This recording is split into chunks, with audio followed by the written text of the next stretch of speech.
Welcome to Quick Start Guide. Check your accessory list.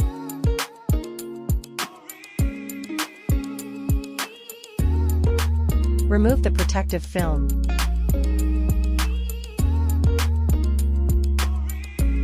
Long press the power button for 3 seconds until the display lights up. The printer is ready for printing.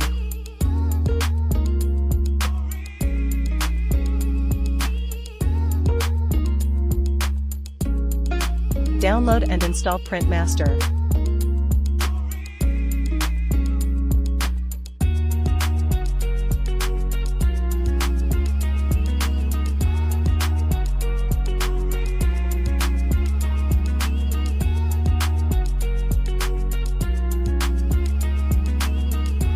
Open the Pinter Master app. Click Auto Connect. The app will automatically search for and connect to the printer.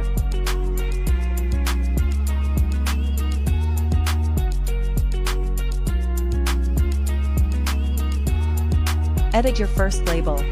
Once editing is complete, click Print to finish the first print.